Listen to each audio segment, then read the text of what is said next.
Olá, gente, tudo bom? Aqui é a Rafa Fustanho e hoje eu vou comentar com vocês sobre um documentário que chegou aqui para mim de Cabine Online. Ele vai ser lançado nos cinemas, mas ele é um documentário de 2015, chama O Último Dia de Yitzhak Rabin. Ele estreia no dia 2 de novembro nos nossos cinemas, ou seja, amanhã. Eu tô postando esse vídeo acho que um diazinho antes aí do dia que eu vi. E ele foi premiado no Festival de Veneza. Ele é um thriller político que acompanha os últimos momentos do Yitzhak Rabin, que é o ex-primeiro-ministro de Israel, né, e vencedor do Prêmio Nobel da Paz, junto com Shimon Peres, que foi assassinado em 1995. A gente tem falado muito sobre, quer dizer, todo mundo tem falado muito e acompanhado a guerra de Israel, né, Palestina, enfim, o Hamas, essas coisas todas. Muitas pessoas têm falado muitas e muitas coisas. Eu vou ser muito honesta com vocês, eu não sou profunda conhecedora desse assunto. O que eu sei foi o que eu vi pela televisão ou li nos jornais. Não vou aqui tomar partido de nada, é claro que eu sou uma pessoa super da paz, e eu vou comentar com vocês sobre o documentário, sobre o que aparece no documentário, ok? Não estou aqui me colocando de um lado ou de outro. Pelo contrário, eu né, tenho tantos amigos que são tanto do lado de Israel quanto são da Palestina. Já trabalhei com diversos países e aqui eu me coloco mesmo como uma pessoa, vou falar neutra, né? Neutralidade é omissão, muitas das vezes, mas não como uma pessoa que não, por não conhecer a fundo, não vai se opor, se colocar em um dos lados, tá? Então vamos lá.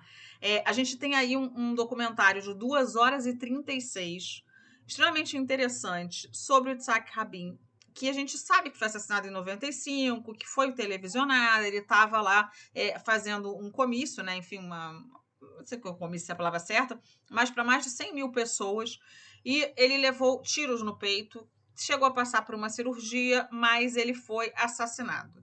O homem que o assassinou era ligado ao Likud. E eu tive que fazer muitas pesquisas para entender, porque, gente, sendo muito honesta com vocês mais uma vez, eu acho que o documentário ele não é didático. Ele é um documentário para quem já entende, já está por dentro, já está naquele mundo assim. Talvez seja essa a intenção, né, do criador, que é o Amos Guitar. Ele já fez outros filmes, outros documentários. Ele é um israelense e, enfim, esse filme está estreando agora no Brasil por causa dessa questão toda, né? Enfim, do impacto do crime, da política no país e tudo mais, para explicar também um pouco. Ele alega, né? Ele disse que queria. Aqui, ó, abre aspas. Anos se passaram e eu estava interessado em dissecar os motivos que levaram à morte de Rabin. As perspectivas de paz desapareceram com o acontecimento nos anos 90, mas os homens que tornaram possível a morte do primeiro-ministro ainda estão por aí. Na verdade, alguns deles estão agora no poder, diz o cineasta. Para ele, a existência de uma onda de violência crescente entre os grupos religiosos é extremamente preocupante. Símbolo principal do processo de paz entre israelenses e palestinos, Rabin também recebeu o Prêmio Nobel da Paz um ano antes de sua morte, em 94, pelo trabalho amplamente reconhecido no Oriente Médio. Lembra da questão do acordo de Oslo, que foi assinado?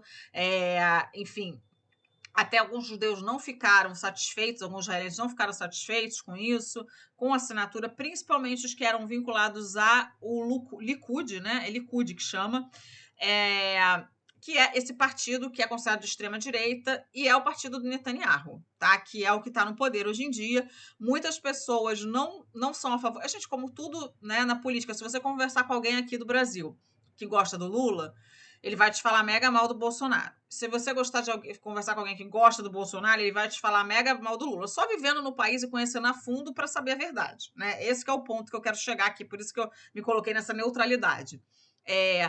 Mas diz muitas palavras, assim. Primeiro vai começar com alguns depoimentos muito importantes da esposa, enfim, né?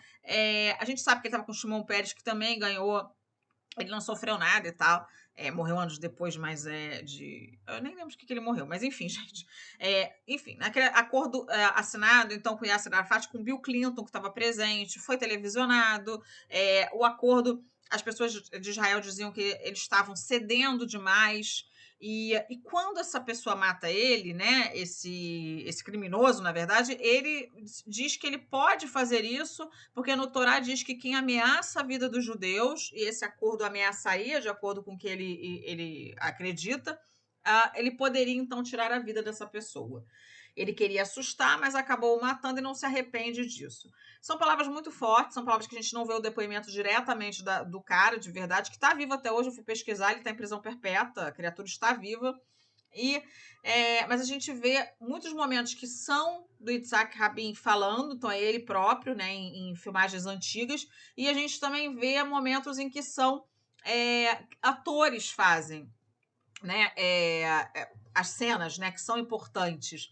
Então, por exemplo, tem cenas ali que são extremamente impactantes para a gente assistir, e sobre, né, esse processo de paz, esse crime acontecido, por que na verdade, né, o diretor quis mostrar isso. Ele se coloca também numa situação. E, gente, esse crime foi em 4 de novembro, ou seja, pertinho da data que eu estou postando esse vídeo. Ele se coloca ali. Por que esse estudante, né, foi lá e se achou no direito? Por que ele achava? Então, foi isso que eu falei, né, que quando ele dá esse depoimento, a gente também tem ali a questão da gravidade, né, do aumento das violências nas comunidades religiosas dentro do país, esse radicalismo político, onde eles se acham no direito de tirar vidas.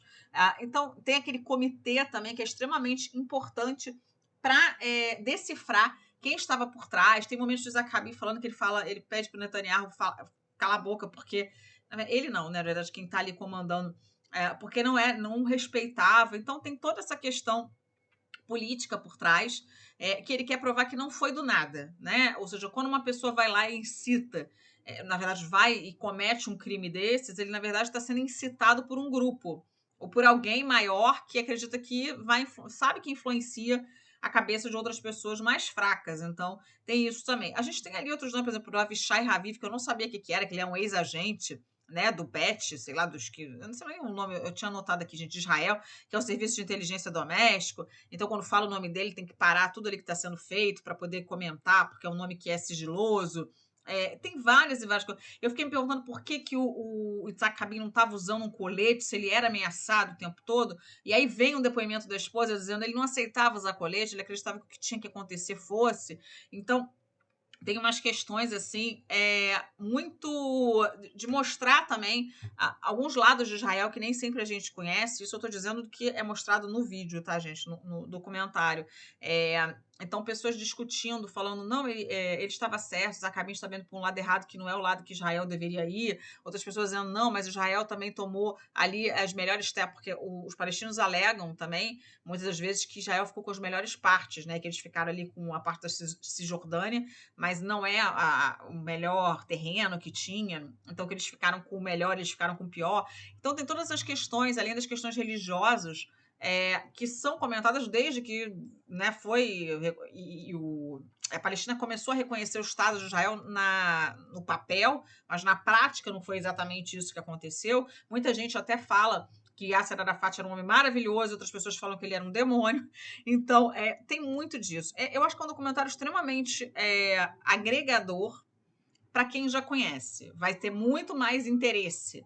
Agora, se você é leigo, se você não entende nada, se você está querendo aprender sobre o que aconteceu, certamente não vai ser bacana, porque é um documentário de 2 horas e meia, como eu disse para vocês, que você tem que fazer uma pesquisa depois para entender melhor ou conversar com alguém.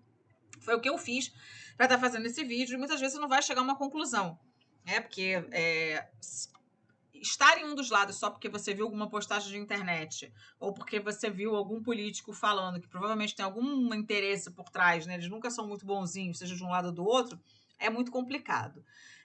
Bom, eu vou dar nota de entre bom e muito bom para esse documentário, porque eu acho que ele poderia, pelo tempo que ele tem, ser mais didático, mas eu entendo também que ele não teve esse intuito. O diretor quis, na verdade, mostrar, né, para as pessoas que já entendem disso, que já estão por dentro do acontecimento, né, do que aconteceu nesse crime, o que poderia vir depois, né, daquela morte, né, do Yitzhak Rabin, o que poderia vir de ruim após a morte dele, né? A morte dele, o que causaria? Aumentou a violência nas comunidades religiosas, aumentou o radicalismo político, eles se sentiram mais fortes após terem matado um homem que eles eram contra. Não era uma democracia, eles não tinham escolhido, a maioria não escolheu aquela pessoa, então por que não aceitar aquela pessoa? Por que tirá-la do poder dessa maneira? Até onde vai a democracia? Só o que você aceita? E o ser humano tem muito disso, né, gente? Ele tem muito de só aceitar o que ele pensa que é correto. Ele não aceita se o outro pensa diferente, se o outro tem uma experiência diferente. E ele também usou, chegando aqui a ver algumas anotações sobre o filme, o diretor ele chega a usar um método que ele gosta muito, que é uma marca registrada dele, que é o processo de escolha do elenco, que ele é feito enquanto o roteiro está sendo escrito, por ele e pela Marli José Sanselme, né, que é uma colega dele, já fez outras coisas com ele, eu não cheguei a assistir. E nessas pesquisas o cineasta se debruça sobre imagens registradas no dia do acontecimento. E ele seleciona alguns atores para interpretar os papéis essenciais, como tinha sido um dos membros da comissão que julgou o caso e o próprio assassino de Rabin, que faz um papel ali, parece que é ele mesmo, a gente sente raiva das palavras dele, então é bem interessante nessa parte aí. Bom, é isso, gente. Eu vou deixar com vocês, então, né, esse vídeo. Não esquece de deixar seu like e eu vou ficando por aqui. Agradecer a oportunidade de assistir esse documentário e vir aqui trazer para o canal, tá? Beijo grande. Fui!